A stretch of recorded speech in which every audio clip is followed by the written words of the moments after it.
Good day, everyone. I'm your host for today's webinar. My name is Mike Lasecki. Today we're discussing genome engineering with CRISPR Cas9, brought to you by the BioLink National Center. It's my privilege to introduce our moderator today, Sulatha Nath. Sulatha is currently the director at Austin Community College in the biotechnology area.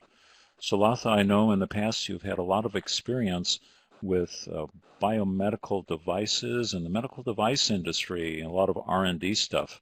It's exciting that you're able to bring that experience to ACC. So welcome, and please introduce yourself, and then go ahead and introduce your presenters for today. Thank you, Mike. This is Sulatha Dwarkanath.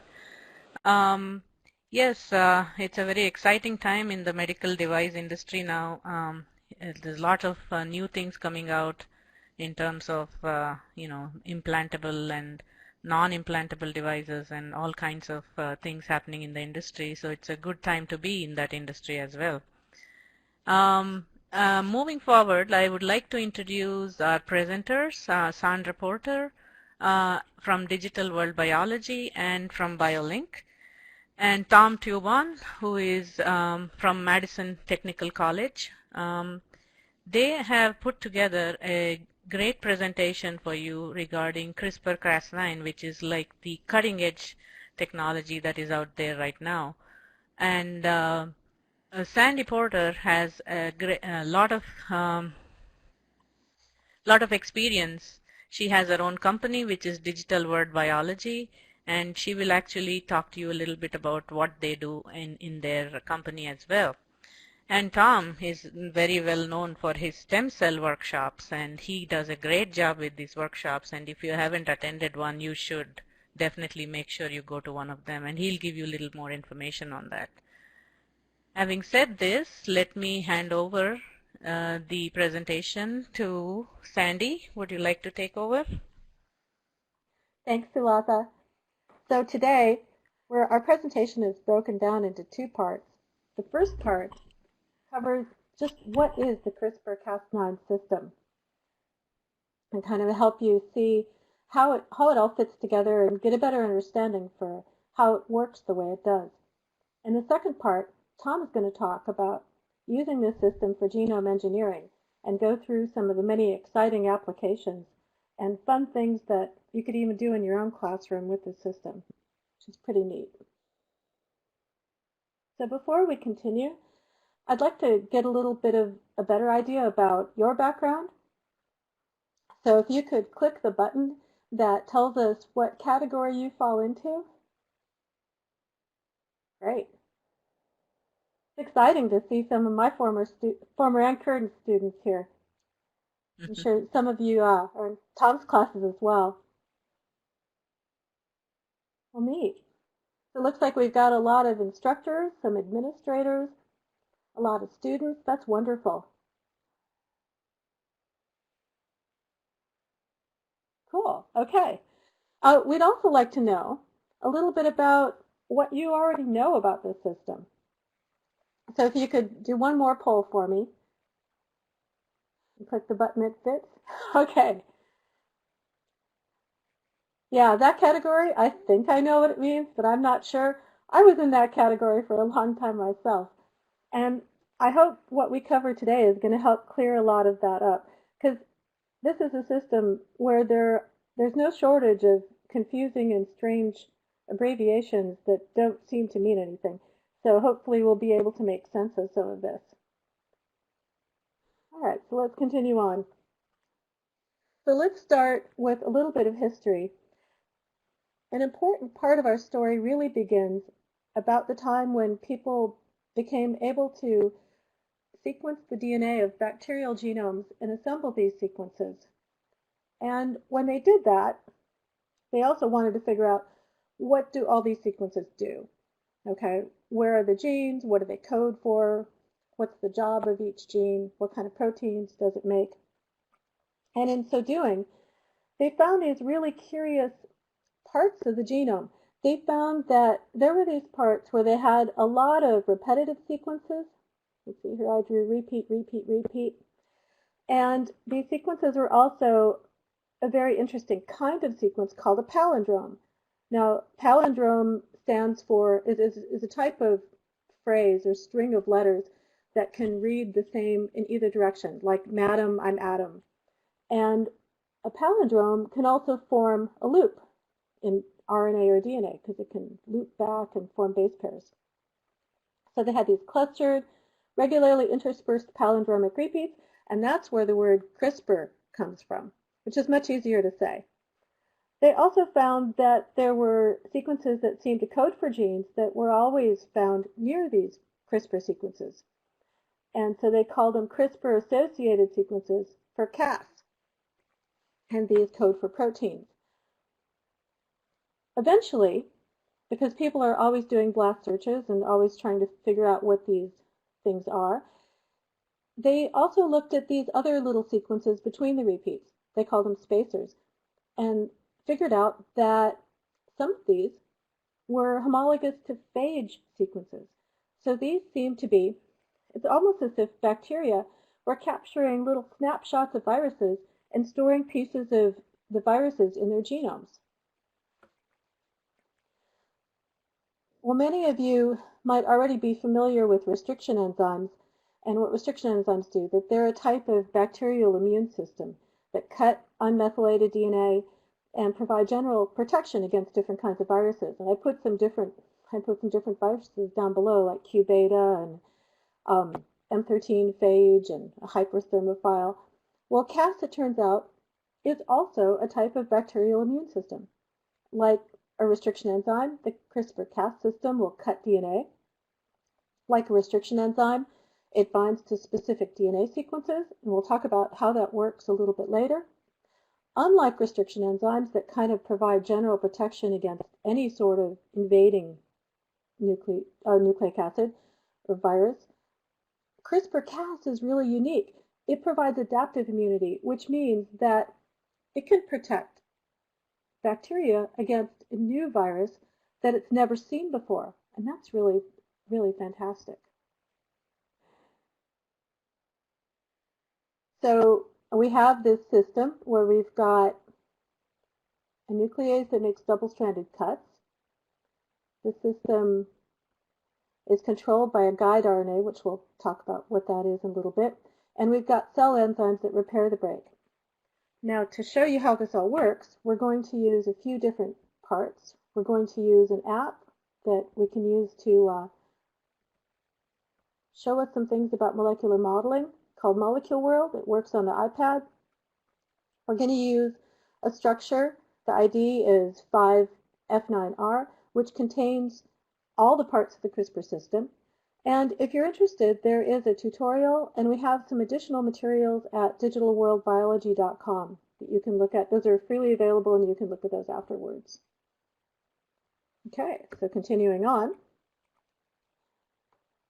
Here is the structure of the CRISPR-Cas9 system in Molecule World.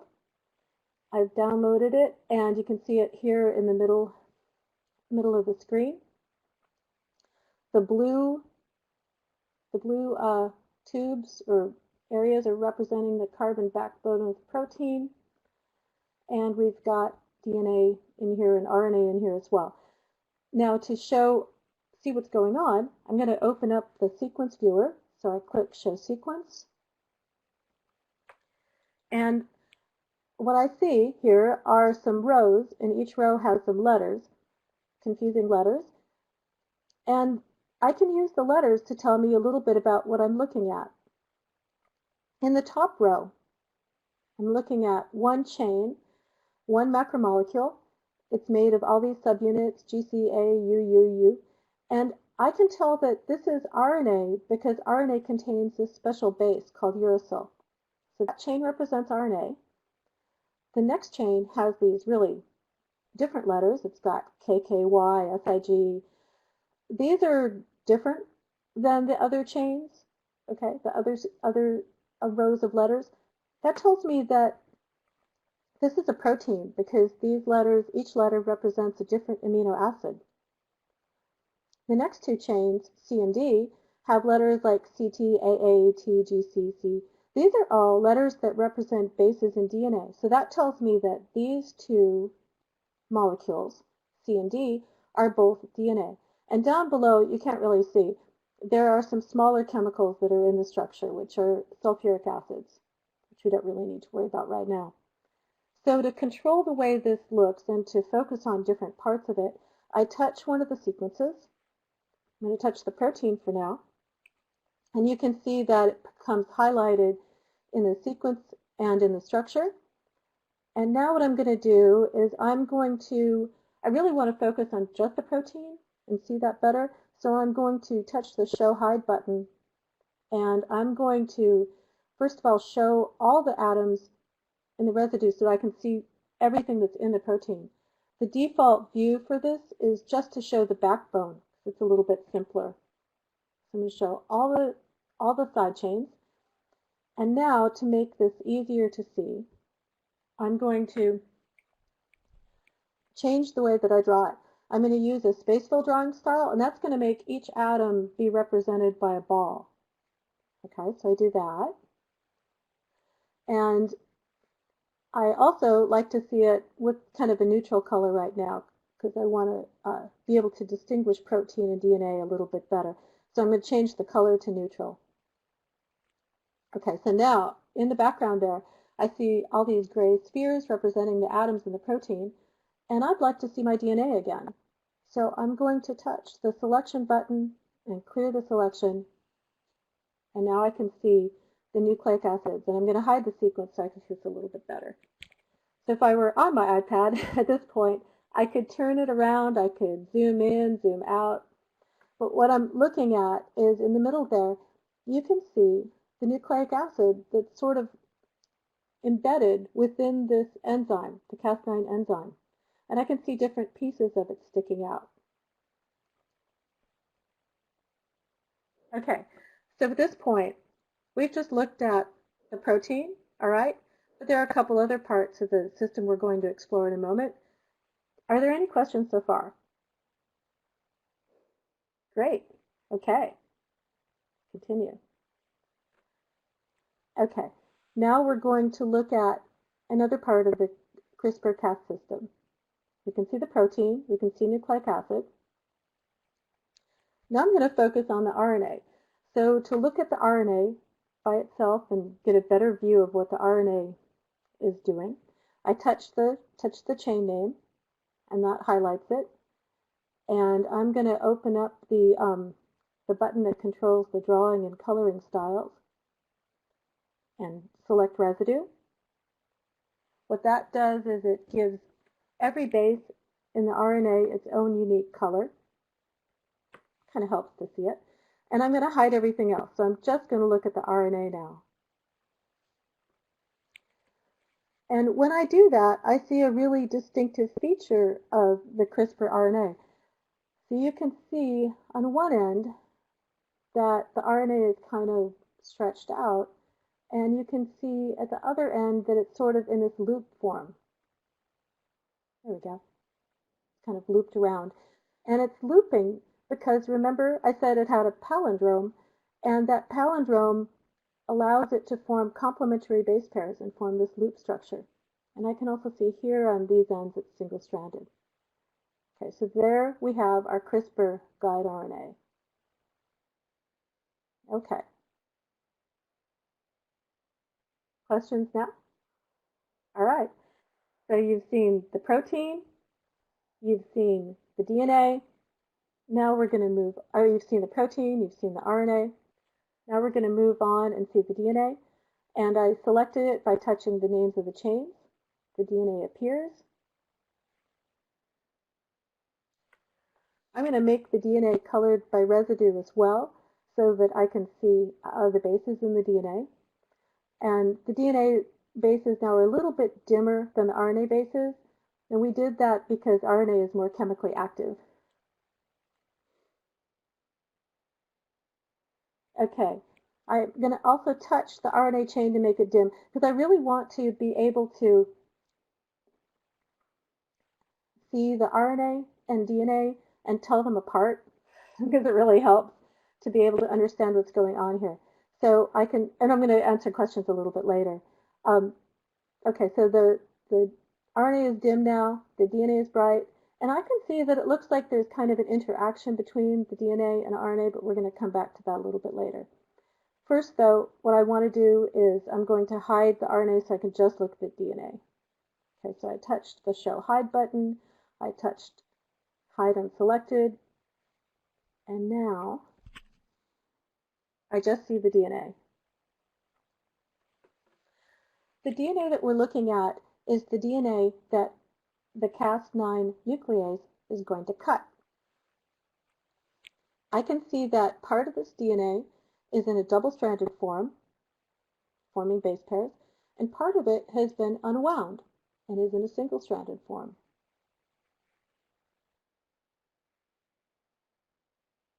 All right. So we've talked about a little bit about the nuclease, we've talked about the RNA, we've talked about the target DNA, and now the really key part here is how the RNA and DNA interact. To see how they interact, I'm actually first going to lock the chains of the DNA so that I'm not going to edit them right now. And I touch the RNA so that it becomes highlighted. There we go, get that arrow back. I touch the RNA so it becomes highlighted. And now what I'm going to do is to actually change that RNA so that I can distinguish them a little bit more. So I open up my drawing styles menu. I'm going to change it to ball and stick so I can see it a little bit better. So now I can tell the RNA and the DNA apart. Okay. I also want to prevent the protein from changing, so I'm going to lock that just to keep that from interfering. And I had touched the RNA so it's dim. Okay, so right now I see DNA, I see RNA, I can see that it looks like they are near each other, that the DNA has been unwound, which I really did mean, and it's interacting with the RNA, but I'd like to see this in a little more, I'd like to be able to focus on just this interacting region a little bit better without all the other pieces distracting me. So I'm going to open the selection menu, and with that, what I can do is I can say select nearby.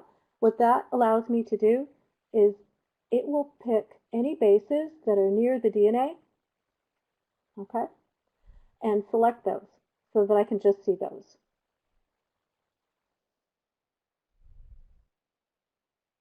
So you see those bases became highlighted, okay, and now I'm going to hide everything else and get rid of it and get it out of the way. So I'll do that. I'm going to hide everything that's unselected. I'm going to do one last thing too, which is to open up a color key.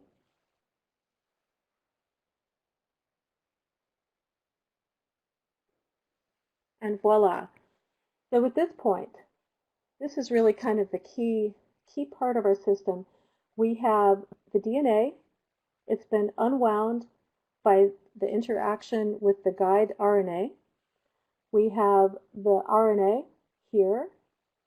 And if we look at our color key, we can see that the guide RNA is forming complementary base pairs with the DNA, target DNA. So I've got an adenine here from the RNA pairing with a thymine from the DNA, a cytosine from the DNA pairing with a guanine from the RNA, and so on. Okay?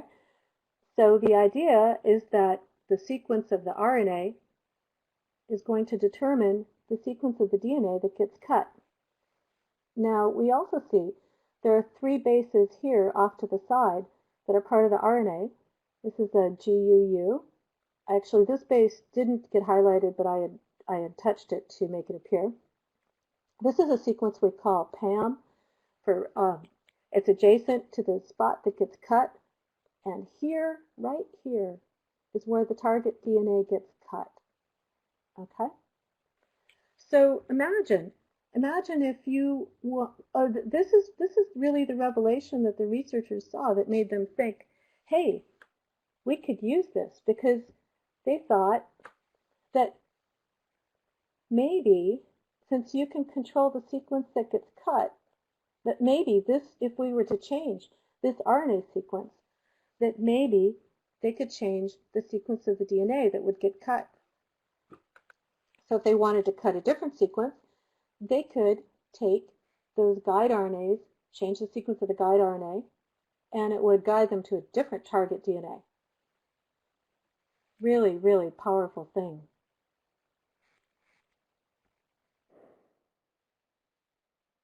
So this ability to find and cut a specific sequence gives us a lot of things that we can do. We can, here's the guide RNA here, we can inactivate or activate a gene, and Tom will talk about these a little bit more. We can put DNA in, we can degrade messenger RNA, we can replace a base, we can make mutations.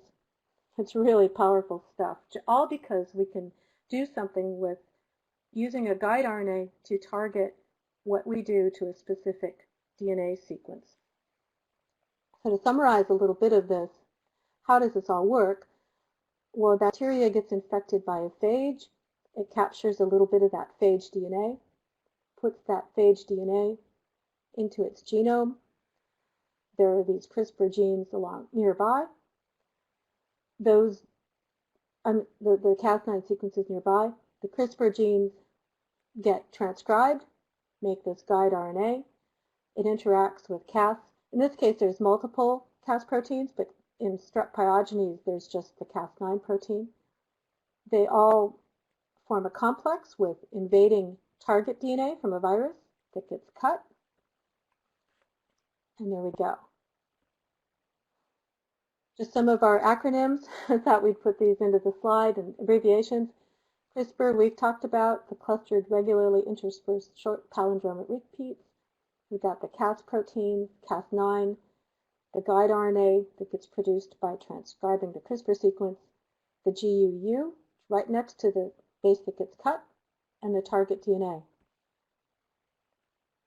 So in summary, we've talked about the bacterial immune system that so far that protects against viruses, the Cas9 nuclease protein, the guide RNA, and I didn't mention this, but those breaks that are created by Cas9 in another cell can be repaired, and Tom will get into that.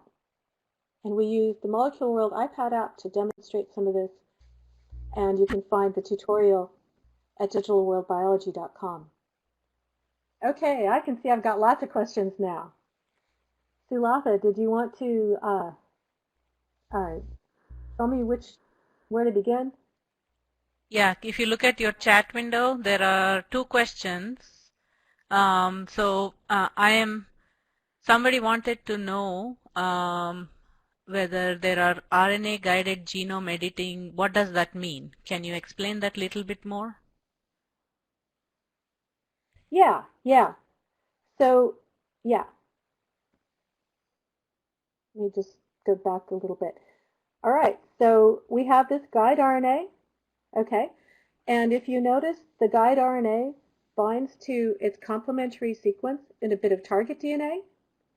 The enzyme will cut that, okay? And when the enzyme cuts that, at that position where it gets cut, all different kinds of things could happen. There could be, a gene could be inserted, a gene could be inactivated or activated, or there are methods that people can use that can actually change the target from DNA to RNA, so we could degrade RNA and prevent gene expression. There are ways to replace bases, make mutations, so that's the editing part. Mm-hmm. Okay, next question. And the tool that you're using, the Molecular World tool, can you point them to some tutorial or how they can get that program to use it? Yeah. Molecule World is available on iTunes. If you're a class and you use it, it's $5 a copy, so it's pretty reasonable. You can find information for getting it at Digital World Biology, and there's also a link to the tutorial at Digital World Biology as well. We have a collection of the Cas structures there too, so you can get the structures, either download a whole bunch of structures of these all at once, or you can get them one at a time from our structure collection. Okay. Great, thank you. And there's one more question. How do you minimize off-target effects? People have actually been, because they have the structure and they can look at the structure, they've been working on mutating the protein to make it more specific. Ah, okay.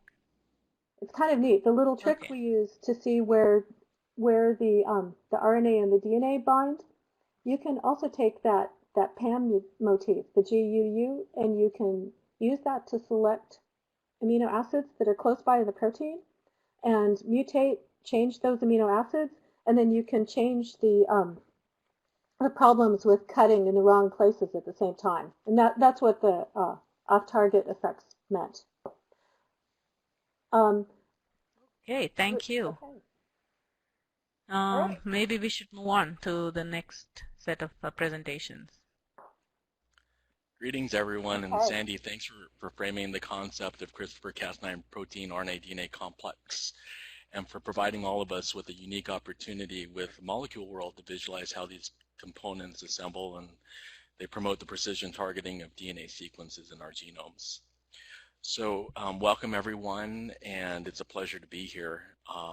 I'm sure that we're going to field a lot of really interesting questions, and so I encourage everyone to ask as many questions as you can muster. So without question, our understanding of protein structure and function has accelerated the development of tools that we have at our disposal on the biotech workbench, and genetic control of these cells with genome engineering technologies has enabled a broad range of applications, from basic biology to biotechnology and medicine. In basic and applied research, now we can modify genomic DNA to create cell culture or animal models for altered biological function and disease. And we can also genetically modify biological systems to develop new synthetic materials and improve food security or enhance biofuel production. And of course, a very big area is genome engineering that enables technologies for personalized medicine through providing targeted permanent biological solutions that address the root cause of what we can define as genetically encoded disorders and diseases.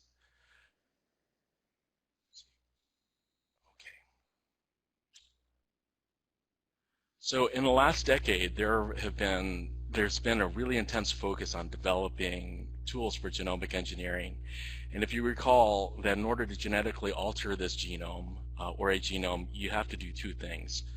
First, you need to identify a way to precisely target the specific DNA sequence that rests among the billions of bases in the eukaryotic genome. And second, you need to be able to cleave that DNA to generate a double-stranded break. And once that target DNA is cut, you can edit it much like you would correct a typo in a document using a program like Microsoft Word.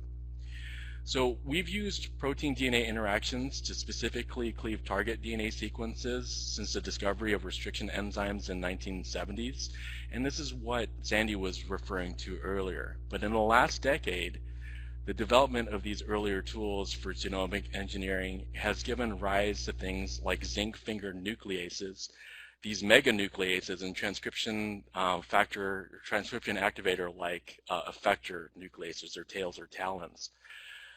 In practice, although these methods are able to generate the much needed double-stranded break that's required for editing, there were issues and major issues with cost, promiscuous binding and cutting of the off-target DNA sequences, and just in short, they're really incredibly difficult to engineer proteins that really are based on predicted protein folding structures. So Sandy introduced earlier, the watershed moment came in 2013 with the discovery of CRISPR-Cas9 and the application of that new technology towards genomic editing. And this came out of the lab of Dr. Jennifer Doudna at UC Berkeley, Emmanuel Charpentier at Umeå University in Sweden, and of course Feng Zhang and George Church's group at Harvard. But unlike the three zinc finger nucleases, meganucleases, and transcription activator-like effectors, CRISPR-Cas9 uses Watson-Crick-based pairing rules to effectively target that Cas9 endonuclease that we saw the structure of to its DNA target sequence, and it does that via the route of using that guide RNA. Now, when you think about the specificity of the targeting, statistically, when we look at the design of that guide, and the guide is based on a 20 base pair complementarity between that RNA guide and the DNA target sequence, one can calculate that if we design the guide correctly, it has a specificity of hitting the genome, any eukaryotic genome, at approximately once every 1 × 10 to the 12th power, or every 1 in every trillion bases. So it has a really strong specificity there, and this is one of the incredible things that is part of the CRISPR-Cas, and it's unique to the CRISPR-Cas9 system.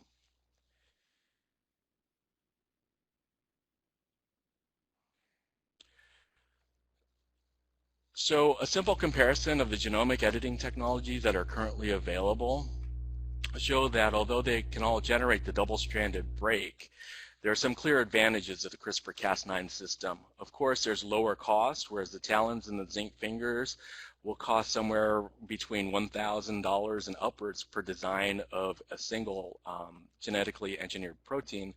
The CRISPR-Cas9 system runs at less than $100 once you get that the vectors, the correct DNA vectors that express both the Cas9 and the cloning vector for that guide RNA. And one can look at the difficulty, as I pointed out earlier, in the construction of these protein-based approaches like the talons and the zinc fingers. They're incredibly difficult to work with, and once they're synthesized and applied to the laboratory experiments, there's essentially no guarantee that they'll do exactly what you hope they'll do. Whereas the construction of the guide RNA and application in CRISPR-Cas9, it's really quite simple, and there's actually a tutorial that I can provide for you if you're interested on how to design those guide RNAs.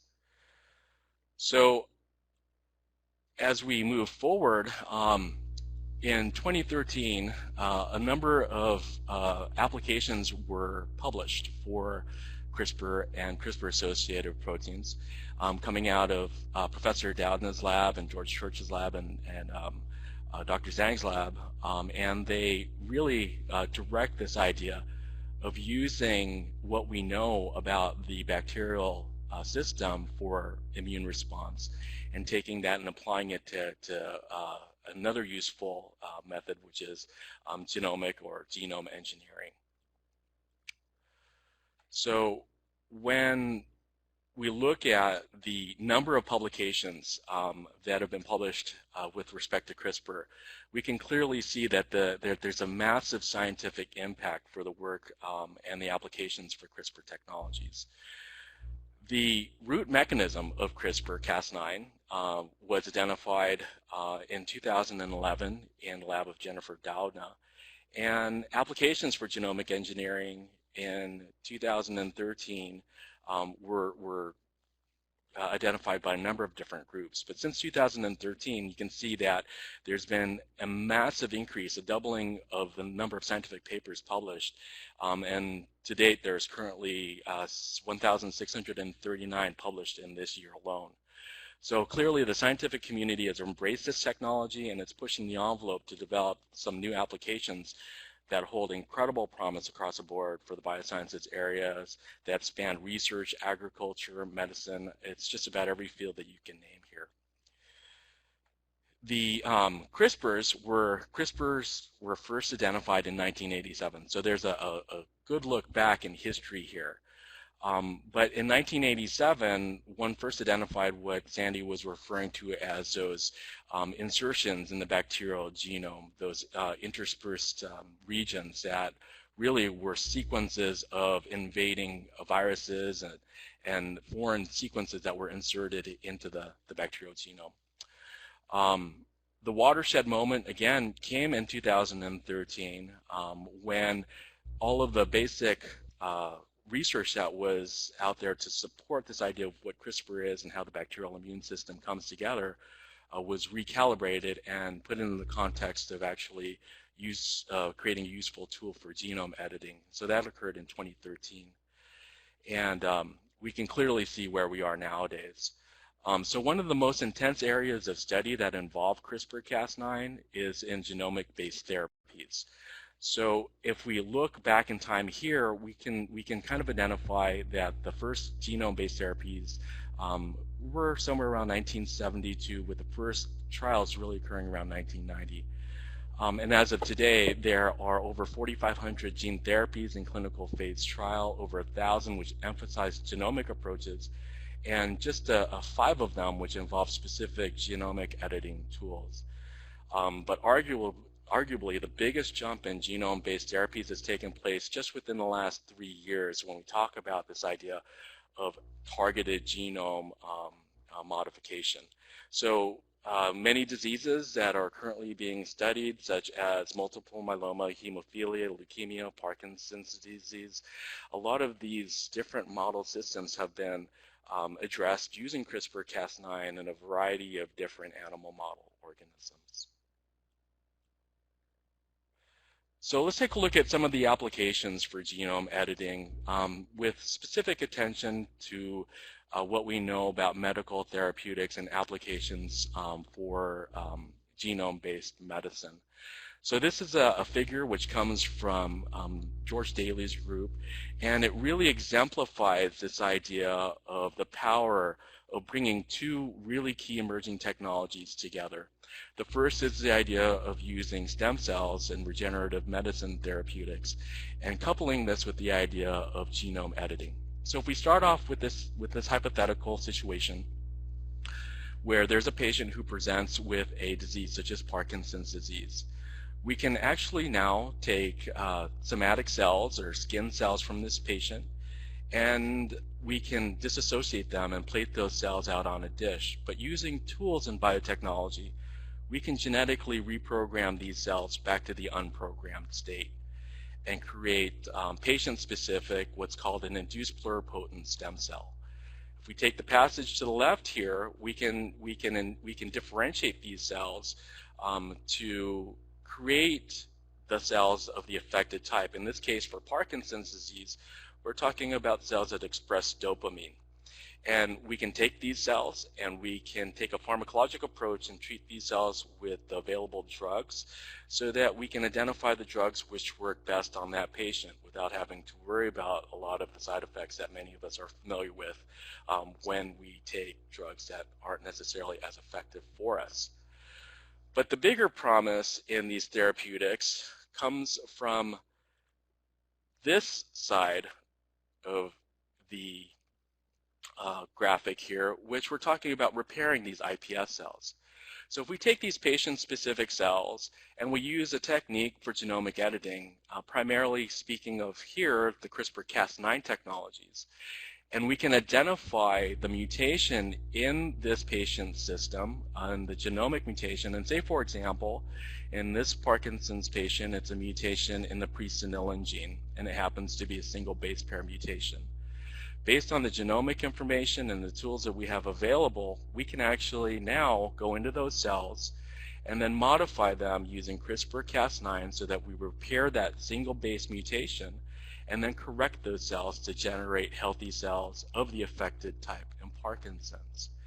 In this case, what happens is that we now have these healthy cells, healthy dopamine expressing neurons, and the next big challenge is trying to figure out how we can put these healthy cells back into the individual.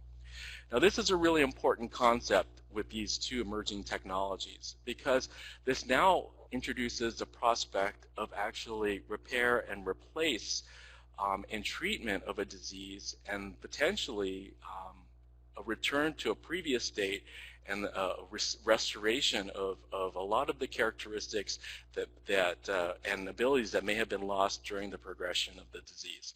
And this really relies on our ability to employ genomic-based therapeutics.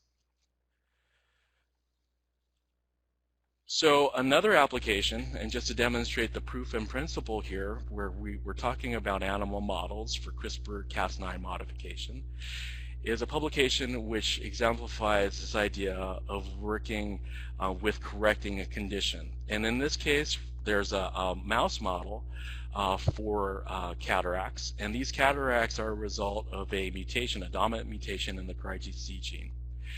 So we know, based on the CRISPR gene, that there's the sequence, that there's a single base mutation here.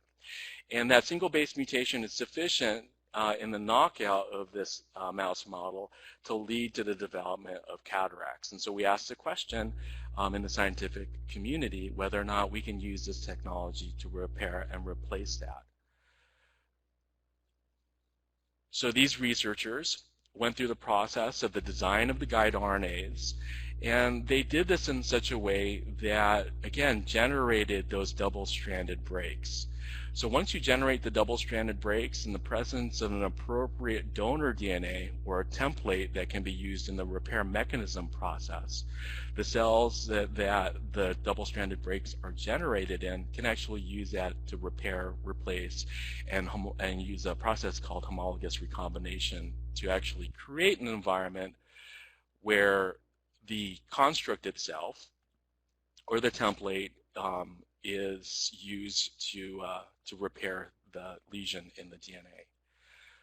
So these researchers did that, and they repaired the original CRISPR gene, and they took it to the next level, which is to develop the next generation. And in the pups, what they see is that the alteration in that particular gene base not only corrects the mutation, but it is actually transmissible through the next generation. So it shows proof in principle that one can now correct a genetic disease using this CRISPR-Cas9 technology.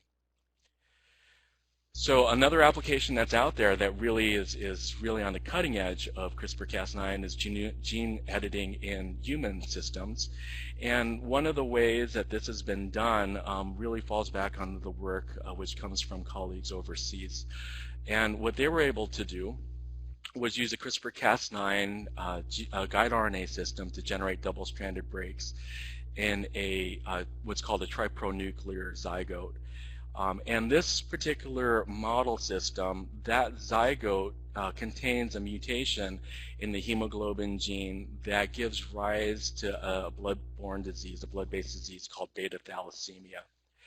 So by inserting and correcting and targeting using the Cas9 guide RNA system, they were able in this model system to actually demonstrate that you can repair that particular lesion that results in beta thalassemia in this interesting model of a 3-pronuclear zygote, and it's a model which involves a human pre-implantation embryo.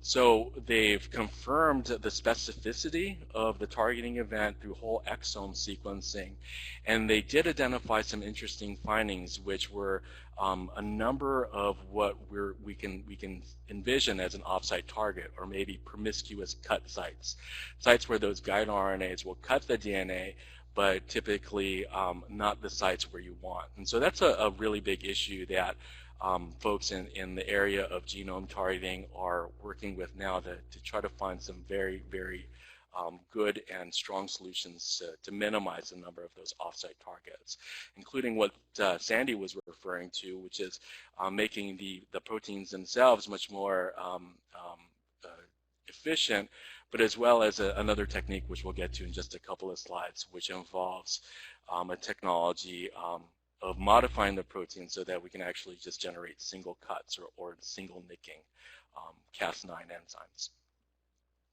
So these really refer to engineered CRISPR solutions. Sue here. Yes.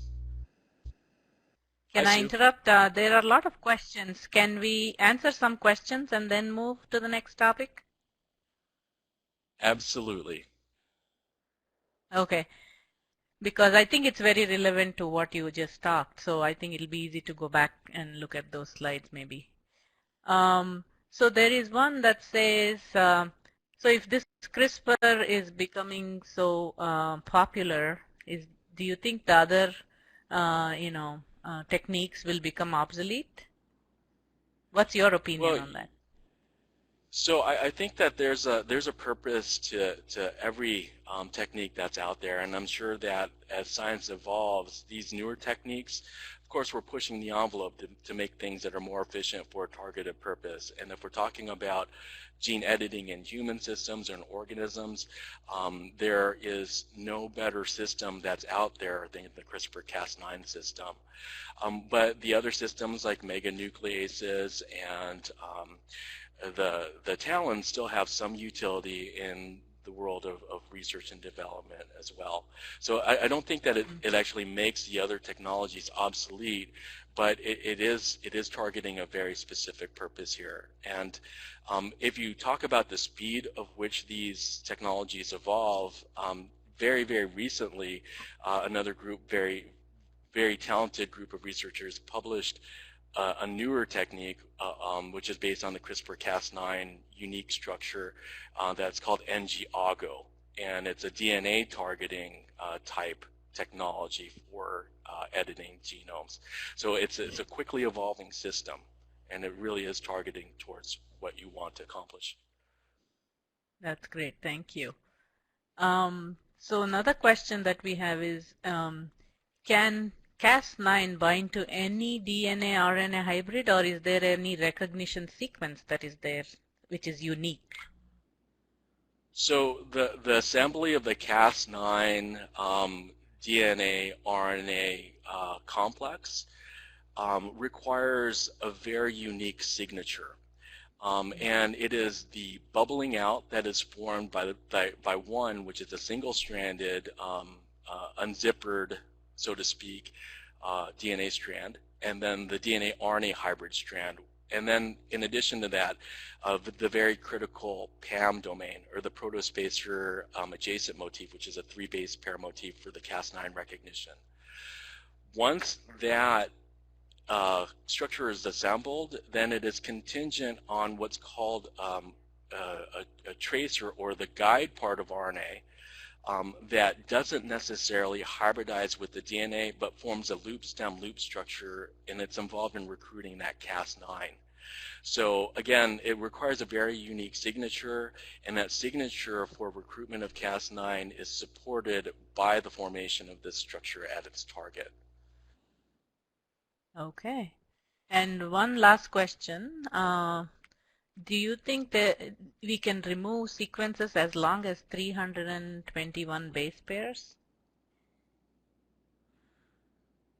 With creating a deletion too long, based on? Yeah. Oh, you can move large chunks of sequences. With the CRISPR-Cas9 technology, the first step in the process is actually to create what's called an indel, or an insertion or deletion event. And simply by having a cleavage event, you can create a deletion, insertion, a frame shift, and essentially change the functionality of the gene. But in the second part of the Cas9 application, you can actually insert an entire sequence of a gene in that place where you've created that double-stranded break. And this could be something like a fluorophore, or a completely different gene of interest. But yeah, there's a bigger threshold than several hundred bases which you can actually use to manipulate. It's based primarily on the ability to establish that double-stranded break, and then for the donor or the manipulation that you want to make, you have to have some information about the homology that surrounds the sequence that you want to insert into. And if you have that information, you can insert a variety of different things, and very, very large genes as well. Okay, that's great. Thank you. I think we can move on, and then in the end we can take some more questions. Thanks, Tom. Great, thank you, Sue. and thanks for all those great questions. So as we're moving forward and we talk about these engineered CRISPR solutions, this really represents some of the cutting edge technologies that have developed around some of the questions which many of you guys have asked here today. Now, I remember seeing one question earlier about the idea of specificity of binding, and maybe framing it a little bit differently, the idea that how do we actually decrease the number of off-site targets, or not necessarily the targets that you want to hit. Well, this double nicking concept comes out of the idea of taking a look at the protein structure and realizing that the protein structure for Cas9 endonuclease has actually 2 catalytic domains. And each one of those catalytic domains is responsible for creating a single nick in the double-stranded DNA. So you can mutate one of the catalytic domains in this Cas9 and create what's called a double nicking process. And by double nicking, you would have to have 2 guide RNAs and 2 Cas9 enzymes recruited to the site proximal to where you'd like to generate that double-stranded nick in order to get a double-stranded break.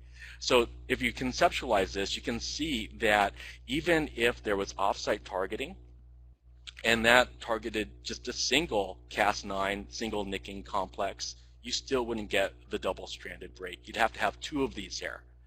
So what does this mean in terms of the specificity of targeting? Well, in a single type of Cas9 CRISPR, I noted that it was presumably binding to the DNA, double-stranded DNA, at 1 × 10 to the 1 in every trillion bases. And you can actually effectively double that by introducing this double nicking method. And it reduces the offsite target by 50 to 1,500 fold without sacrificing the specificity of cleaving where it's supposed to cleave or where you'd like it to. So that's one of the engineered CRISPR solutions.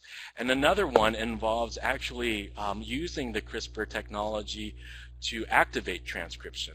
So when we talk about genetic manipulations, we can look at this in ways where maybe we want to turn genes on or turn genes off.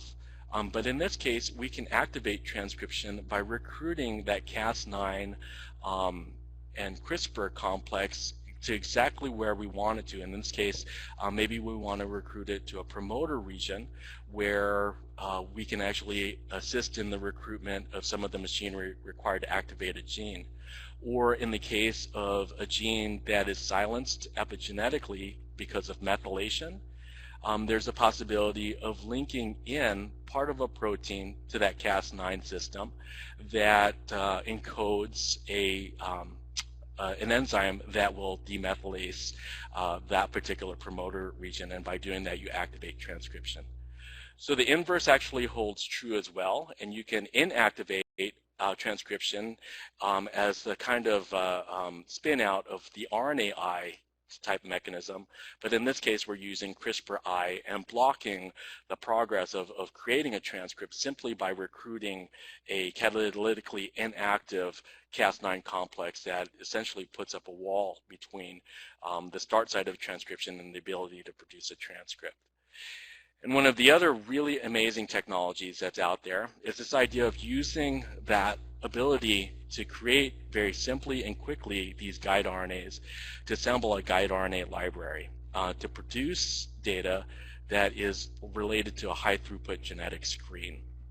Now, very recently, work with high throughput screening and guide RNAs using CRISPR has been performed, and one of the really interesting outcomes for that is this idea of actually using the technology to understand the genes that are regulated differentially during ovarian cancer. So I think I'll stop here. That was a little bit of a short amount of time for a lot of information, so I think maybe now would be a good time to take some questions if there are any.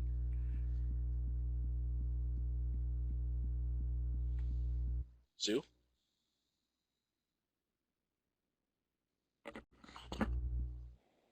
Sue, you're currently on mute on your microphone. Yeah, sorry about that. I'm back, and Tom, there are some questions. There's one question which says, you mentioned something about another system that is based on CRISPR-Cas9. Do you can Yes. you repeat that? What is that system called again?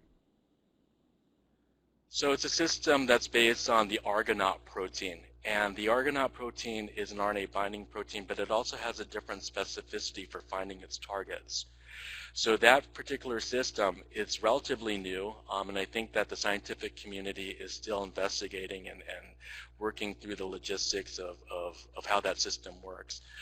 But it's called NG-AGO, and it's based on a prokaryotic type structure, again, very similar to the CRISPR-Cas9 system, and using the Argonaut protein as the binding motif and the recognition motif to target that particular sequence.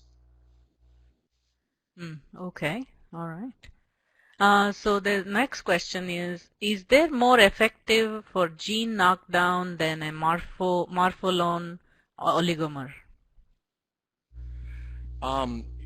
You know, I think that the jury is still out with that right now, and I think that with the emergence of this field, and we're talking about technologies developed within the last 3 years, and if we're all kind of familiar with how long it takes for research to go from research bench to paper and publication, yeah, I think that the jury is still out, and I think that there's a lot of different ways that we can actually use the technology. But in terms of the effectiveness for gene knockdown, yeah, I think that the jury may still be out on that. Okay. Well, here's another interesting question. Can you take 2 CRISPR-Cas9s to cut double-stranded DNA in 2 places and remove like a longer section of DNA? You absolutely can. You absolutely can. And as a matter of fact, one of the technologies which isn't part of the presentation here today, okay, and I'm just going to say this very briefly. Cas9 is a class 2 member of the, or a class 2 Cas family member. There are also Cas1s and Cas3s, and each one has different specificities. And so if you look at the whole biology of Cas responsiveness to DNA cleavage, you can actually genetically engineer a system where it's not just a single gene target, but it's multiple gene targets in the system that you can modify with various Cas9 family members. So not only can you target larger pieces of DNA, but you can also potentially target multiple genes in the case of a polygenic disorder or disease or a correction that you'd like to make within the cell. Okay, that's great. Thank you, Tom. I think we can move on to the next section now. Great. Thank you, Sue. Okay, so this gets us to the interesting point of how we actually can bring genomic editing or genome editing into the biotech classroom.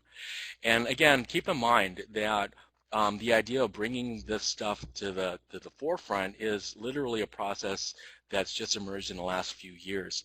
And so there are more and more technologies that are trickling down, and more opportunities to actually develop instructional programming that involve CRISPR-Cas9.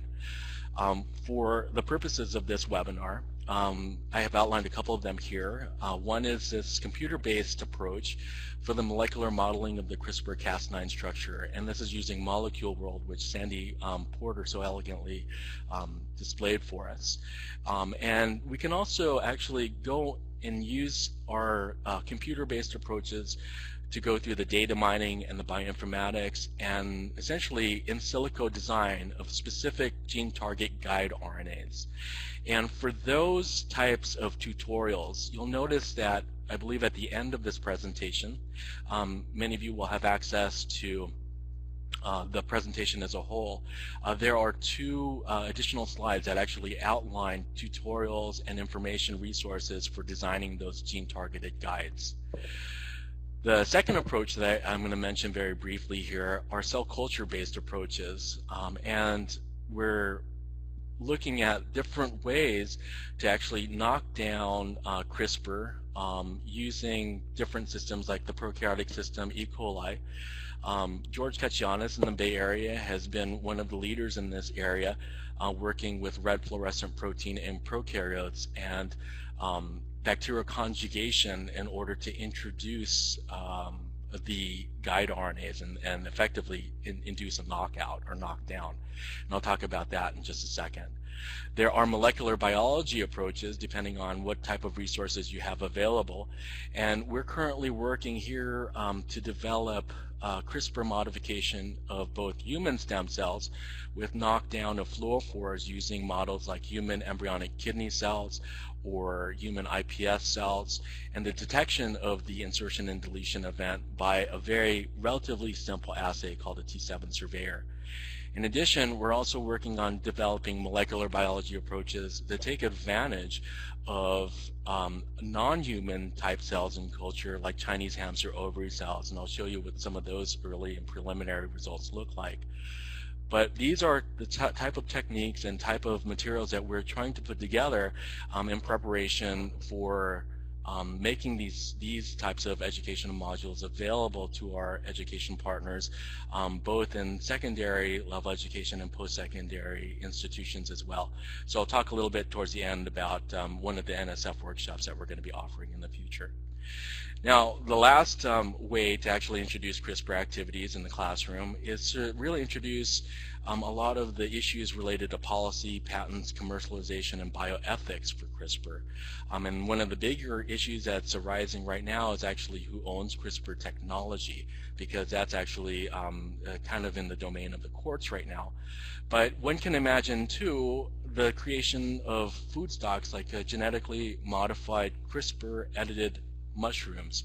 And there's a mushroom that's out there that's been CRISPR edited for the polyphenol oxidase gene that no longer browns. And it's a really interesting model because this is outside of the regulations which are put in place by the USDA for what they would consider genetically modified foodstuffs. So really interesting ways to bring this into the classroom, but I think that we're going to see more and more of these things come into the forefront as we move forward. So just to give you a sense of some of these issues with policy, patents, commercialization, and bioethics, these are some of the animals which have been created, and they're coined very creatively CRISPR-y critters. And this comes from a very, very well-written blog on the web, and the resource is available there for you. Pigs have been developed that are CRISPR edited that represent models for Parkinson's for the PARK2 and PINK1 gene. For muscular dystrophy, CRISPR edited monkeys, and of course there are CRISPR GFP worms and CRISPR edited rabbits for tyrosine hydroxylase, which is a really important gene implicated in the pathology of many liver damaging type diseases. So we're going to get back to this idea of bringing CRISPR back into the classroom, and pictured to your left here is a really amazing teacher in the Bay Area, George Katsianis, and he's been working with his group to actually bring CRISPR-Cas9 into the K-12 classroom, into his high school classroom. And what he was able to do was actually use and work with some very talented researchers to create a system where he starts off with a bacteria strain, E. coli strain, that expresses red fluorescent protein. And using what we know about bacterial mating systems, which is bacterial conjugation, introduce a guide RNA through the conjugation system that actually effectively knocks down the expression of the red fluorescent protein. So it's a simple mix of these two different bacteria, and those which integrate or take the DNA through conjugation from the donor E. coli will get knocked down in their expression of RFP. And it's a really simple process, and I know that it's gotten a lot of attention in his work at Lincoln High School in the Bay Area. In addition to this, we're working here at Madison College to develop these cell-based models. And what we see here on the left, these are both models of Chinese hamster ovary cells that are transfected with a green fluorescent protein. On the left, we see the Chinese hamster ovary cells that are expressing GFP primarily in the mitochondria, and on the right, it's a pan-cellular expression of GFP. And what we're working towards right now is experiments which we transfect in a guide RNA that effectively knocks down the green fluorescent protein, and the potential of actually replacing that through repair mechanisms with an RFP. So we're hoping that we'll be able to knock these down and then replace it with a red fluorophore, a red expressing gene. We are also working on doing this in human cells by detection of what's called an insertion or deletion event by knocking down fluorescence in either human embryonic kidney cells or human PSCs in the case of WAO9s. And for these studies, we're collaborating with our partners from the UW-Madison, Dr. Chris Saha and colleagues with the Center for Regenerative Medicine there. And then finally, if we want to put a spin on there for some of the molecular biology using some of the basic pieces of equipment that are in many of our biotech labs and partner programs across the United States, there's a way of actually detecting modification by CRISPR that don't require full deep sequencing of the exome. This is a very simple process that involves PCR amplification and digestion, as one would do with a type of a cloning construct. And the principle here is that when you create a CRISPR targeting event, you can either create something that is going to insert or delete, or maybe just a complete bridging of those two strands back together in which there's no effectively recognized mutation there. But this heterologous combination of products that are formed can then be denatured and reannealed back together, and in the process of doing that, one creates irregularities at the site of the double-stranded break. Those irregularities serve as a platform for detection by the T7 endonuclease, and effectively those irregularities will result in cuts. And we can see for 3 different guide RNAs in this case, in guide RNA A, we're seeing cleavage in the products B and C. So it's a really simple read, and we're working on developing these types of laboratory protocols in order to distribute to our partners and programs to help bring in some of the molecular tools that are both affordable and very readily accessible in the area of Cas9 CRISPR analysis. So that brings me to the very end of my presentation here, and it's just a very simple acknowledgement of many of the talented folks that I've had the opportunity to work with, both within the Wisconsin Institutes of Discovery and some of our amazing researchers, including Dr. Chris Saha's group in the Center for Regenerative Medicine and Randy Ashton's group. My colleagues here at Madison College, Dr. Lisa Seidman, Dr. Jeanette Mowry, Dr. Marilyn Krause, and all of our support people at the college. And of course, this section and my interest has been funded by a National Science Foundation ATE grant to support educational development in the stem cell and regenerative medicine space. And with that, I'd like to thank you for your attention, and any questions that you have, I'm happy to take them.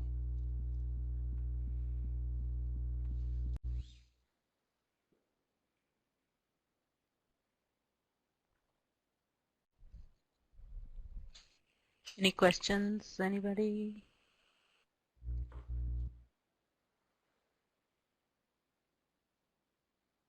Tom, can you expand on that training workshop a little bit?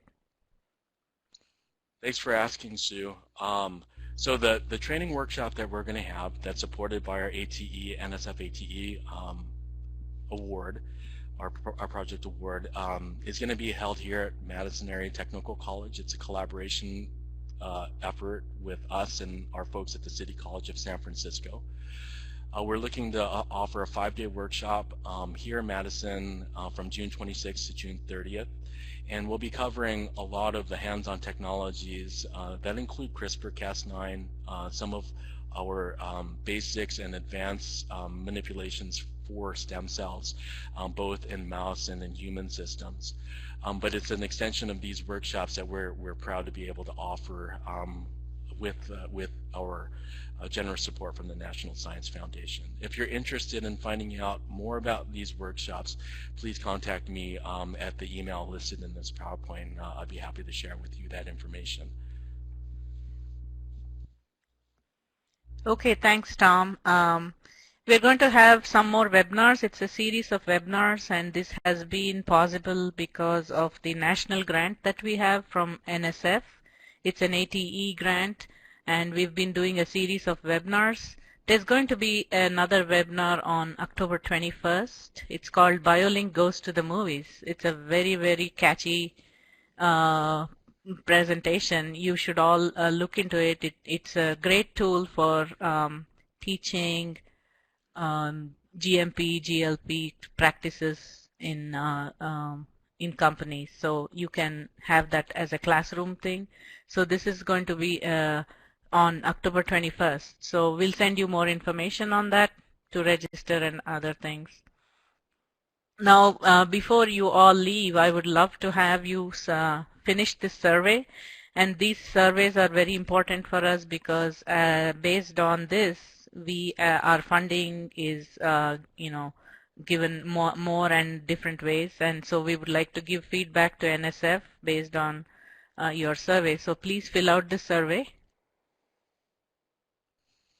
Sue, it's Mike. I just wanted to remind people that the survey for most of them have opened up in another browser window, but some computers, sometimes a Macintosh, I'm not blaming Macs, you might have to click on the Browse To link in order for that survey to come up. So you'll actually see it there, and then when you close that survey, they'll be coming back. So Sue, we have, as we wrap up today, I wanted to thank you and our presenters, Tom and Sandy. It was a fascinating topic, and I just sitting here shaking my head at the implications of all of this and the fact that in 2011 or 2012, hardly anyone even knew this existed. So it's pretty amazing, isn't it, Sue? Oh, absolutely. I mean, this is something else. It's going to create a whole new revolution in genome editing, I think. Right. I mean, it's already done that, but, It going certainly forward, has. I think. Yeah. So friends, take just another moment to complete the survey, and then I'll close it here. Tom or Sue or Sandy, please leave the survey alone so we don't actually accidentally close it for our people. And everyone would like to know, are we going to get a copy of the slides and a recording link? And as you mentioned, Sue, those will be available on the BioLink website. But more importantly, every registrant, everyone who's registered today for today's webinar automatically, typically within 24 or 48 hours, gets a link to the recording and the slides also. So they'll be coming right to your desktop. For those of you that might have had a problem with the survey link, we also will send out that link with the documentation that describes the link to the webinar itself and the slides. So you'll have another chance to click on it. We really appreciate your participation in the survey because it helps demonstrate value to our funder, the National Science Foundation. So let's go ahead and wrap up for today. Thank you, Sue, for doing that. Sandy, thank you again for the cool presentation showing that molecular modeling stuff. I really enjoyed that very much. Thanks, Mike and Sue. Thank you, Mike, for everything. You're welcome, Tom. Thank you for the presentation. Folks, I'm going to close the survey. I'm going to do that now. And then officially, that's going to take us to the end of our webinar. I'll point out that there are a couple of resources in the final two slides that you'll see here. So you'll have some more information that comes to you as you see these links, and you'll be able to access that more. Great work, BioLink. Thanks, everybody. That officially ends our webinar for today.